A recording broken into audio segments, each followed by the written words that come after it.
복음은 예수님을 기억하게 합니다. 예수님의 무엇을 기억하게 하는 것일까요? 자, 본문 윗구절입니다. 4장 25절입니다. 4장 25절을 보시면 정말 중요한 단어가 있습니다. 그것은 바로 내 줌입니다. 복음은 예수님을 기억하게 하는데요. 무엇을 기억하게 하냐면 내 줌입니다. 예수님께서 하신 내 줌입니다. 이 내 줌은 무엇일까요? 죄사함입니다. 죄사함이에요. 이것은 4장 위에요. 24절이요. 하나님께서 하신 일입니다. 하나님께서 죄사함을 위하여서 하나밖에 없는 아들 예수 그리스도를 우리에게 내어주신 것, 이것은 복음입니다. 여러분, 하나님은 누구이십니까? 또요, 4장 24절입니다. 예수, 우리 주를 어떻게 해요? 죽은 자 가운데서 살리신 이가 바로 하나님이십니다. 그래서 하나님께서는요, 5장 12절 하반절이에요. 5장 12절 하반절이에요. 왜 예수님을 죽음의 자리로 던지게 되셨을까요? 5장 12절 하반절입니다. 예, 모든 사람이 그렇죠. 죄를 지었으므로 사망이 모든 사람에게 이르렀느니라 라고 말씀하고 있습니다. 하지만 사람은요, 5장 1절을 가보실까요? 하나님으로부터 어떻다라고 하심을 받았다고 합니까? 의롭다 하심을 받았다고 합니다. 죄를 지어서 사망에 이르게 되었는데 하나님으로부터 의롭다 하심을 받았다라고 이야기를 합니다. 그러면 어떻게 받는지가 참 중요하지 않겠습니까, 여러분? 어떻게 받았습니까, 여러분? 5장 1절처럼요. 우리 주 예수 그리스도로 말미암아입니다. 성경은 이것을 가리켜 5장 1절 마지막 단어입니다. 뭐라고 되어 있나요? 화평입니다. 화평이에요. 죄로 인하여 사람은 사망에 이르게 되었습니다. 그런데 하나님께서 우리를 의롭다 하셨대요. 누구로 말미암아요? 예수 그리스도의 내줌으로 말미암아 우리가 의롭다 되었다, 의롭게 되었다라고 말씀합니다. 이것을 가리켜 한 단어로 화평이라고 합니다. 네, 구원이 우리에게 주는 또 다른 유익은 바로 화평입니다. 하나님은 우리 죄를 용서해 주셨습니다. 이 뜻은 무엇일까요? 하나님의 자녀가 되게 하신 것입니다. 죄를 용서하셨다라고 하는 이 뜻은 하나님의 자녀가 되었다라고 하는 사실입니다. 그로 인하여 하나님의 자녀가 된 우리는 어떻게 되었습니까? 하나님과 화평한 관계를 누릴 수 있게 된 것입니다. 그래서 화평은요, 잘 들어보십시오. 화평은요, 죄가 초래한 하나님과의 관계 단절을 극복한 상태가 화평입니다. 그냥 마음이 편하고 전쟁이 없고 두려움이 없고 근심이 없고 일이 술술 풀리는 것, 세상이 말하는 평온이 아니라 화평은 다릅니다. 죄가 초래한 하나님과의 관계 단절을 극복한 상태입니다. 죄로 인하여 어그러진 하나님과의 관계가 회복된 겁니다. 단절된 상태가 회복된 거죠. 여러분, 죄는 무엇입니까? 죄는 그냥 죄로 있다가 죄로 사라지는 것이 아닙니다. 죄가 무서운 이유가 무엇입니까? 왜 하나님께서 죄를 멀리하라고 하셨습니까? 왜 성경은 죄를 미워하라고 합니까? 이유는 하나입니다. 죄는 무엇보다도 관계를 파괴하기 때문입니다. 죄가 가지는 가장 큰 힘입니다. 죄는 관계를 파괴합니다. 하나님께서 만물을 창조하시고 나신 이후에 아담과 하와를 지으셨습니다. 그리고 나서 아담이 사랑지기가 된 하와에게 첫 번째 고백 뭐라고 합니까? 내 뼈 중에 뼈요? 살 중에 살이라 라고 할 정도로 그들은 정말로 친밀한 사랑을 나누는, 서로 고백하는, 서로를 위하는, 서로의 관계가 너무나도 가까운 아주 아름다운 관계였습니다. 그런데요, 죄가 들어오니까 그 친밀한 관계가 어그러지고 말았습니다. 죄 때문에 어그러진 관계는 정서적으로도 서로 서먹서먹하게 합니다. 그렇죠? 사랑하다가 죄가 들어와서 미워하고 시기하고 질투하다 보면 관계가 어때요? 서먹서먹해집니다. 불편해져요. 그리고 관계적으로 거리를 느끼게 합니다. 부자연스럽게 만들곤 합니다. 그러나 성경은 하나님께서 구주의 죄사함의 은혜를 통하여 우리를 구원하실 때 오랫동안 죄 아래에 있던 우리와 하나님 사이에 있었던 그 거리낌, 거리감, 불편함, 적대감이 남아있지 않도록 화평을 이루셨다라고 하는 사실입니다. 이게 놀라운 거예요. 하나님은 모든 걸 알고 계시는 분이십니다.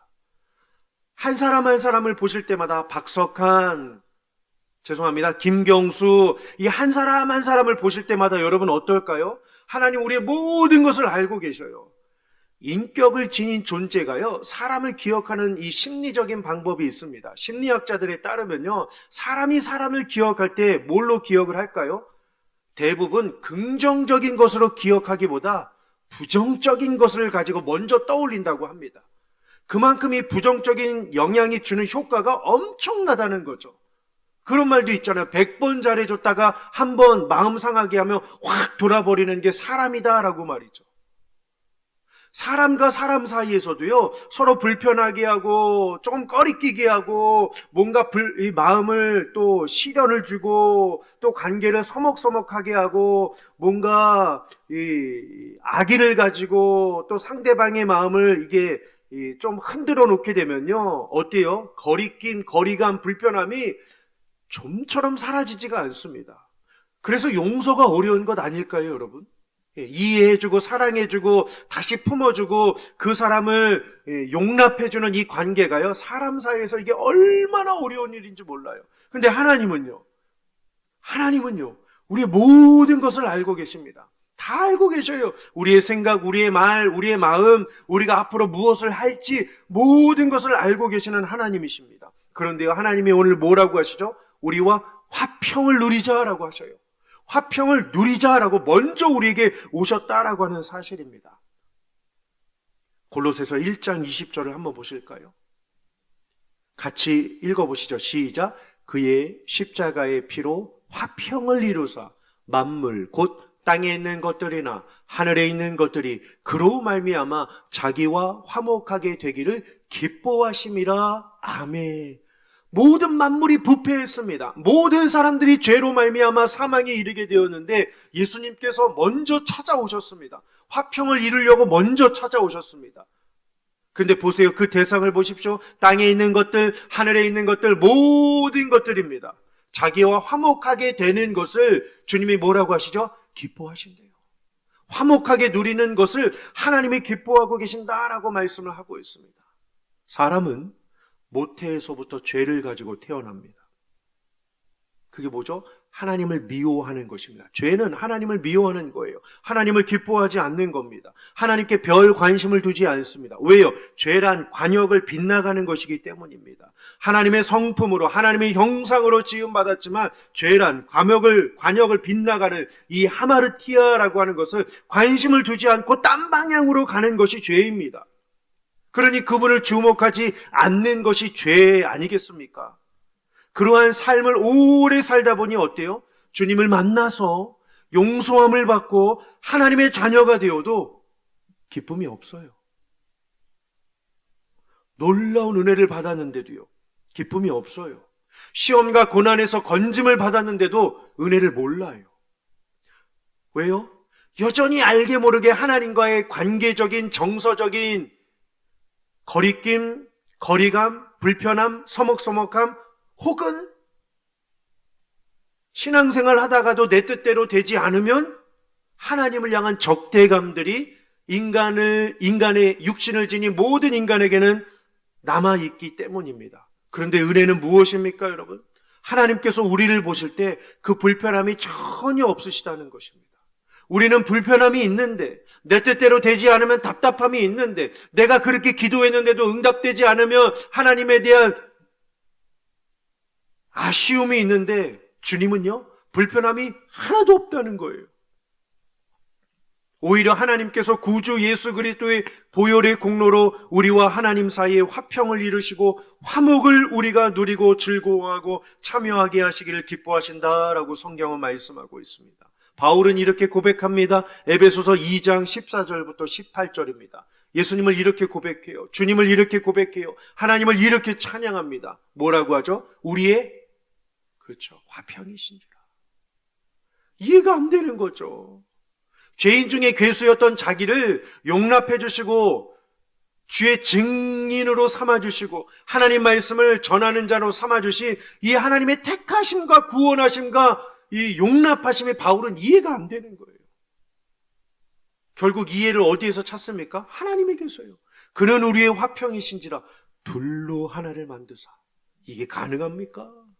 둘로 하나를 만드사 원수된 것 곧 중간에 막히담을 자기 육체로 허시고 15절이요. 법조문으로 된 계명의 율법을 폐하셨으니 이는 둘로 자기 안에서 한 세 사람을 지어 어떻게 하신대요? 화평하게 하시고 또요 16절입니다. 또 십자가로 이 둘을 한 몸으로 하나님과 어떻게요? 화목하게 하려 하심이라. 원수된 것을 십자가로 소멸하시고 또 오셔서 먼데 있는 너희에게 어떻게 해요? 평화를 전하시고 가까운데 있는 자들에게 어떻게 해요? 평화를 전하시고 마지막 18절이요. 같이 읽어보실까요? 시작. 이는 그로 말미암아 우리 둘이 한 성령 안에서 아버지께 나아감을 얻게 하려 하심이라. 아멘. 아버지께 나아갈 수 있게 하셨다라고 합니다. 그리스 신화를 보십시오. 신적인 존재들이 매번 챕터마다 사람들에게 뭘 느끼죠? 섭섭함을 느낍니다. 섭섭함을 느껴요. 매 챕터마다 등장하는 신들마다 사람들에게 섭섭함을 느낍니다. 불신은 불을 내려요. 물신은 물로 심판합니다. 자연의 신은 자연으로 공격합니다. 식량의 신은 식량으로 공격합니다. 임신의 신은 임신하지 못하게 합니다. 왜요? 자기들이 섭섭하니까요. 그래서 자기들이 마음이 풀릴 때까지, 직성이 풀릴 때까지 내버려둬요. 그리고 칩니다. 때려요. 곤욕을 줍니다. 화를 내죠. 신적인 존재와 사람 사이에 불편함이 생기면 주로 어떻게 해결합니까? 그리스 신화를 보시면 사람이 신적인 존재를 제발 노여워하지 말라고 별의별 짓을 다 합니다. 달래요. 그만 좀 하시라고 달랩니다. 평화로운 관계를 회복하려고 재물을 바칩니다. 그들이 좋아할 만한 특별한 어떠한 일들을 여러 가지 행하는 것을 보게 됩니다. 그런데요, 성경이 말하는 화평은요, 어떻습니까? 관점이 다르죠. 기독교는요, 신적인 존재를 달래지 않습니다. 그렇죠? 사람의 죄 때문에 가슴 아파하시고 고통을 겪으신 하나님께서 오히려 화평을 주도하고 계십니다. 화평을 누리자. 그리스도에게로 나아가자. 은혜를 주시리라, 품어주시리라 라고 말이죠. 심지어 어떻게 해요? 자신의 아들을 피 흘리기까지 하시면서 화평하게 하시기를 하나님은 원하고 계십니다. 마태복음 26장 28절입니다. 같이요. 시작. 이것은 죄사함을 얻게 하려고 많은 사람을 위하여 흘리는 바 나의 피 곧 언약의 피니라. 왜 피를 흘리셨습니까? 왜 피를 흘리셨습니까? 죄사함이요, 죄사함. 내 줌, 죄사함이요. 완전히 반대죠. 완전히 반대입니다. 사람이 도대체 과연 무엇을 해야 하나님과 화평한 관계를 누릴 수 있을까요, 여러분? 우리가 뭘 해야 하나님과 화평한 관계를 누릴 수 있다고 생각하십니까, 여러분? 답은요, 없습니다. 없죠. 시시때때로 마음이 변하는 우리, 작정하지만 그 계획을 실천하지 못하는 우리, 선한 마음을 품고 있지만 조금이라도 마음에 뭔가 상처가 오고 어그러진 것이 오고 좋지 못한 불편한 관계가 오면 순식간에 등을 돌려버리는 존재가 인간인데요. 동물도 하지 않는 이 배신을 하는 성품을 지닌 인간인데요. 이 인간의 성품을 가지고 어떻게 하나님과 화평한 관계를 누릴 수 있겠습니까, 여러분? 없어요. 오히려 하나님께서 예수 그리스도의 십자가를 통해서 화평을 이루어 주셨습니다. 화평의 자리로 우리를 불러 주셨습니다. 그래야만 가능한 것입니다. 다른 게 없어요. 저는 요즘에요, 하나님이 나에게 정서적인 거부감이 없다는 것이 너무 감사한 거 있죠. 하나님이 저에게 어떠한 거리낌도 없으시다라고 하는 것이 너무 감사해요.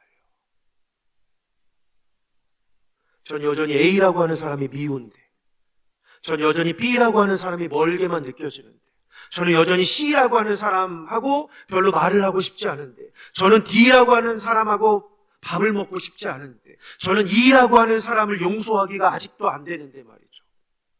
뭐 그렇다고 A가 누구야? 찾지 마십시오, 여러분. 제가 그냥 예를 드린 거예요. 예를 드린 겁니다. 이게 우리잖아요, 우리. 근데 주님이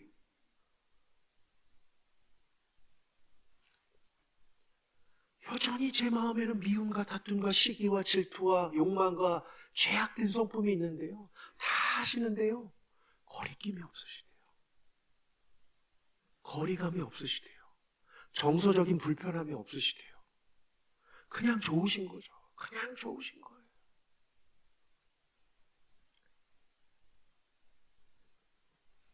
얼마나 좋으시길래 하나밖에 없는 아들을, 나를, 여러분들을 위하여 내주셨을까요? 로마서 3장 25절입니다. 이 예수를 하나님이 그의 피로써 믿음으로 말미암는 화목제물로 세우셨으니 이는 하나님께서 길이 참으시는 중에 전에 지은 죄를 어떻게 해요? 간과하시므로. 전에 지은 죄를, 고개를 들 수도 없는 죄인인데요, 예수님의 옛자도 부를 수 없는 죄인인데요, 전에 지은 죄를 싹 지워주셨대요. 오히려 다닐 때마다 야, 얘 죄인이야. 야, 이 사람아, A라고 하는 사람아, 박석한 죄인이야. B라고 하는 사람아, 박석한 죄인이야. 들추어내시기보다 오히려 의로우심을 나타나게 하려고 사용하신대요. 야, 이 장로님 봐라, 이 권사님 봐라, 이 안수 집사님 봐라, 이 집사님 봐라, 이 목회자 봐라. 하나님의 의로움을 드러내는 자다. 능력 주시고 은혜 주시고 은사 주시고 용기 주시고 믿음 주시고 사랑해 주신대요. 세상에 이러한 분이 어디 있습니까? 요즘에는 돈 때문에 또 부모가 자녀를 버리고 자녀가 부모를 죽이는 시대인데요, 우리가 예수님을 믿는다고 할 때 여러분 핵심 메시지가 있습니다. 하나님과의 화평을 마음껏 누리는 것입니다. 하나님께서 자격 없는 나를 조금이라도 눈에 거슬러 하시지는 않으실까? 여러분들 다 이런 마음 있으시죠? 나의 모습을 통해 하나님이 불편함을 느끼지 않으실까? 내가 지은 이 죄를 가지고 하나님이 나를 멀리하지는 않으실까? 내가 지나온 이 믿음 생활을 보니까 너무나도 형편없는데 기도도 하지 못하고 말씀을 가까이 하지도 못하고 사랑하지도 못하고 사랑지기로도 살지 못하고 주의 일에 헌신하지 못하고 주의 교회를 살아가지 못하고 주의 성도들을 품지 못했는데 하나님이 나에게 은혜를 주실까? 오히려 나에게 아픔을 주시고 고난을 주시고 병을 주시고 환난을 주시고 징계를 주시는 건 아닐까?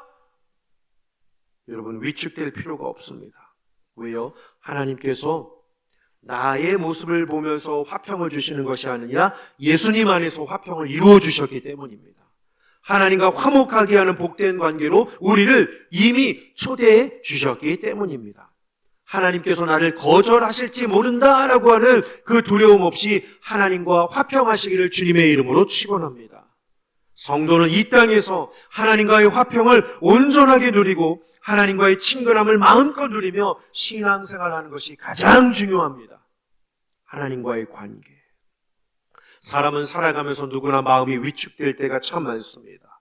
어려움이 찾아올 때 혹시 하나님이 나를 고난에 빠뜨리게 하시는 건 아닌가? 나를 홀대하시지는 않으실까? 나 같은 사람에게 주실 게 뭐가 있겠어? 라고 생각하면 위축되기도 합니다. 그럴 때마다 하나님 앞에 나아가 하나님 성경이 하는 말씀을 붙들고 싸워야 합니다. 생각하지도 못한 어떤 절망적인 경험을 하는 삶의 자리에서도 여러분, 하나님의 뜻은 내 생각과 다르다는 사실을 믿고 싸우시길 바랍니다. 하나님께서는 우리에게 정서적인 거부감이나 거리낌이나 우리를 멀리 두고 싶은 마음이 하나도 없으신 분이십니다. 믿으십니까? 하나님은 누구보다 우리를 가장 가깝고 가장 친밀한 자리에 두기를 원하시는 분이십니다. 사람은 환경에 따라, 대상에 따라 마음이 변합니다. 하지만 하나님 또한 그렇게 하실 것이라고 우리의 생각과 관점으로 그분을 판단해서는 안 됩니다. 우리의 인생에 가장 고통스러운 삶의 경험을 하는 그 순간에도 나 자신 스스로를 어떤 눈으로 볼지라도 하나님은 여러분들을 화평 가운데로 이끄신다는 사실을 꼭 믿으시기를 바랍니다. 기독교는 개인 구원에만 안주하는 종교가 아닙니다. 나만 하나님께 복을 받는 것에 머물러 있는 종교가 아닙니다. 주변 사람들보다 자신이 최선을 다해 열심히 성실하게 살고 나쁜 짓 안 하며 살았지만 하나님 앞에서 자신이 그들보다 더 큰 죄인이라는 사실을 깨닫는 것입니다. 뿐만 아니라 죄인에게 주신 하나님의 은혜를 무엇과도 비교할 수 없어 곁에 있는 모든 이들이 주님을 만나 죄의 억눌림에서 벗어나 하나님과 화평을 누릴 수 있도록 우리는 증인된 삶을 살아가야 합니다. 건강한 신앙생활의 증거 중 하나가 바로 하나님과의 화평, 관계, 회복이 있습니다.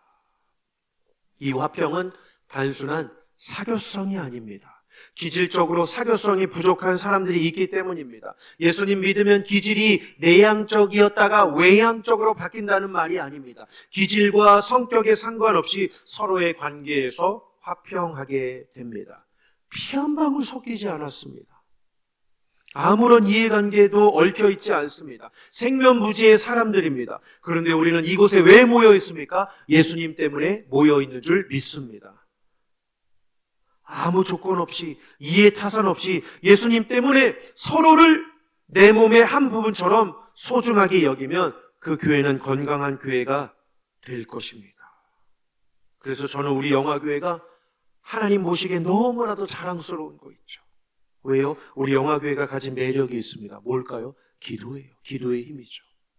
피 한 방울 섞이지 않았는데 이해관계가 없음에도 불구하고 같은 목장, 같은 전도회, 같은 지역, 같은 연령대가 아님에도 불구하고 누가 아프다라고 하면 다 같이 기도해 주셔요. 누가 기쁜 일이 있습니다라고 하면 다 같이 축하해 주셔요. 누가 무슨 일이 있다라고 한다면 긍정적이건 부정적인 것을 넘어서 하나님의 역사와 능력이 나타나도록 기도해 주는 우리 공동체.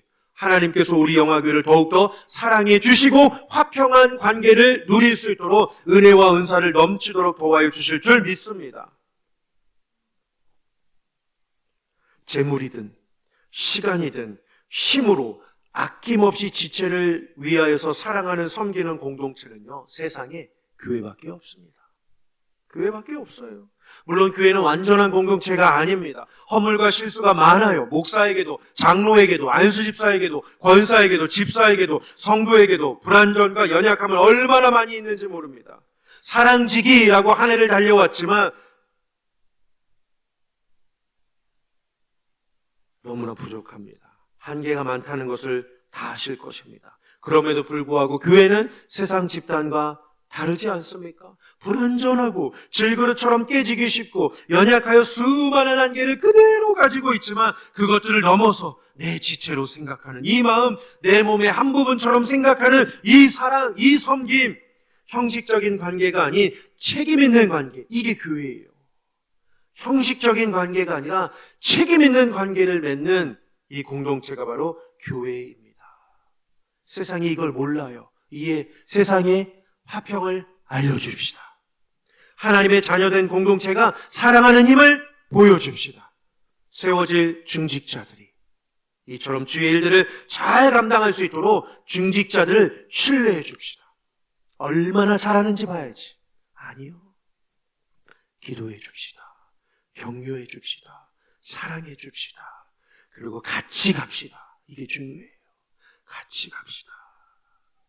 세워질 영혼 한 분 한 분이 이전보다 더욱더 주님과 화평을 누리시기를 원합니다. 교회와 성도가 세상과 화평할 수 있도록 애써주시기를 바랍니다.